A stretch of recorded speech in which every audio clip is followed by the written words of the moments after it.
Puji Tuhan buat kasihnya Tuhan yang begitu luar biasa kepada kita semua, saudaraku.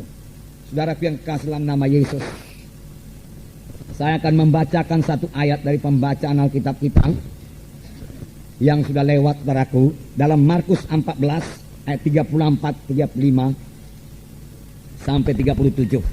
Markus 14 ayat 34.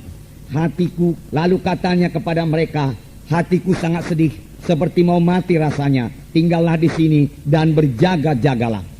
Ia maju sedikit, merebahkan diri ke tanah dan berdoa, supaya sekiranya mungkin saat itu lalu daripadanya. Katanya, ya Aba, ya Bapa, tidak ada yang mustahil bagimu. Ambillah cawan ini daripadaku, tetapi janganlah apa yang aku kehendaki, melainkan apa yang engkau kehendaki. Setelah itu ia datang kembali dan mendapati ketiganya sedang tidur. Dan ia berkata kepada Petrus, Simon, sedang tidurkah engkau? Tidakkah engkau sanggup berjaga-jaga 1 jam? Berjaga-jagalah dan berdoalah, supaya kamu jangan jatuh ke dalam pencobaan. Roh memang penurut, tetapi daging lemah. Sekali lagi dalam ayat 37. Setelah itu ia datang kembali dan mendapati ketiganya sedang tidur. Dan ia berkata kepada Petrus, Simon, sedang tidurkah engkau? Tidakkah engkau sanggup berjaga-jaga 1 jam? Berjaga-jagalah dan berdoalah, supaya kamu jangan jatuh ke dalam pencobaan. Roh memang penurut, tetapi daging lemah.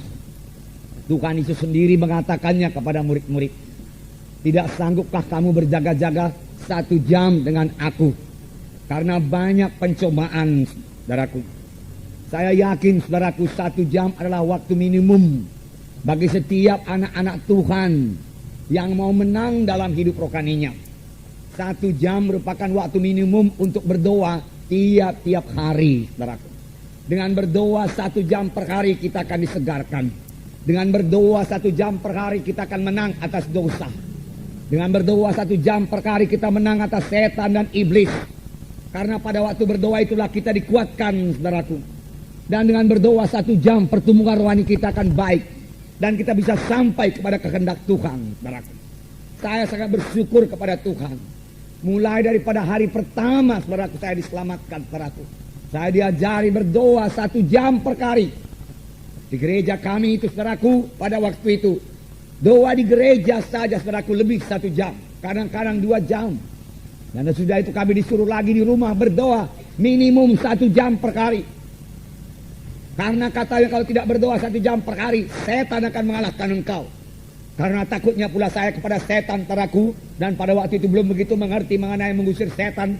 Dalam nama Yesus, saya pun, saudaraku, berpala-pala sekali untuk bisa berdoa 1 jam per hari. Dan kerap kali, saudaraku, saya berhasil, saudaraku, berdoa 1 jam per hari. Dan sekarang itu sudah menjadi satu kebiasaan. Dan membawa berkat, saudaraku, untuk berdoa 1 jam per hari. Bahkan sekarang ini, saudaraku, setelah kami berumah tangga, kami juga berdoa 1 jam per hari. Kalau kami berdoa bersama-sama, saudaraku, tentunya, saudaraku, kemenangan, sukacita, saudaraku, kami terima sebagai hasil daripada doa 1 jam per hari itu, saudaraku.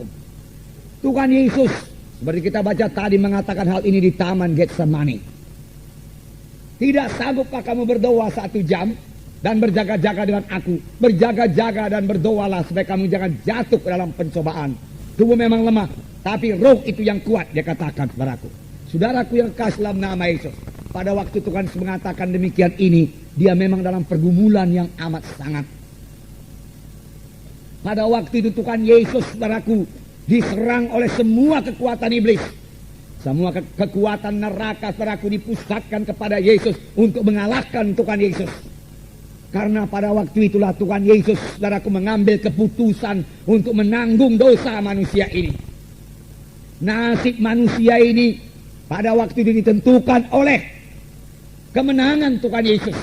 Dan syukurlah, saudaraku, Tuhan Yesus menang, saudaraku, mengalahkan setan. Pada mulanya seolah-olah Tuhan Yesus enggan mengangkat dosa manusia. Sehingga Tuhan Yesus berdoa, Bapa, kalau boleh biarlah cawan ini lalu daripadaku, tapi bukan kehendakku, kehendakmu yang jadi. Apakah isi cawan itu, saudaraku? Cawan yang akan diminum Tuhan Yesus berisi semua dosa manusia yang harus ditanggung oleh Tuhan Yesus. Semua manusia sudah berdosa, saudaraku. Dan kalau manusia itu mau diselamatkan, harus ada seseorang yang tidak berdosa, yang menanggung dosa manusia itu. Harus ada substitusinya, saudaraku, supaya manusia itu bisa bebas dari dosa. Yesus juru selamat, saudaraku. Dia mau menjadi ganti kita. Dia dihukum karena dosa kita supaya kita jangan dihukum, saudaraku. Inilah jalan keselamatan.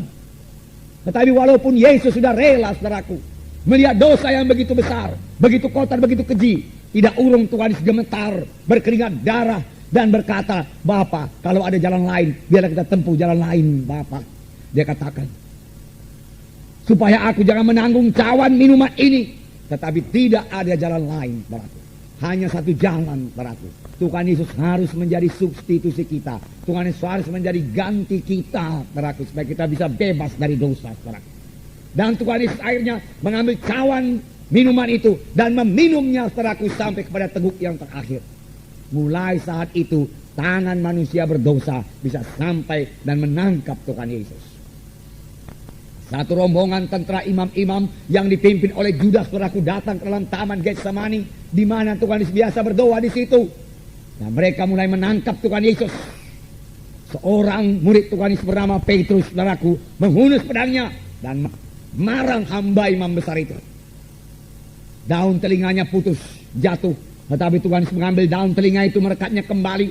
Dan Tuhan Yesus berkata, Petrus, sarungkanlah pedangmu.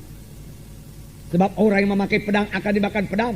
Apa engkau pikir aku tidak sanggup sekarang ini juga memanggil 12 legiun tentara malaikat untuk membebaskan kita? Tetapi kalau aku panggil, bagaimana mungkin genap semua nas Alkitab itu? Apa yang dikatakan Alkitab?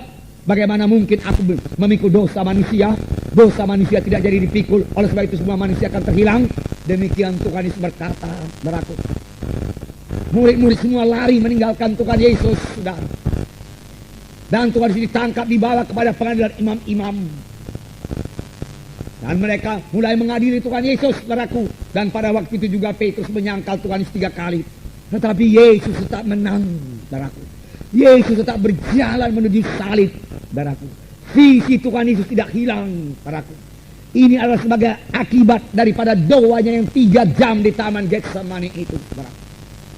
Dia tidak tergoncang, saudaraku, oleh begitu hebatnya serangan musuh, saudaraku. Dengan tenang dia maju memikul salib untuk memikul dosa manusia, saudaraku. Saudara, ini adalah sebagai akibat daripada doa. 3 kali dia berdoa. Saya yakin masing-masing berdoa itu 1 jam, 3 jam di taman Getsemani, saudaraku.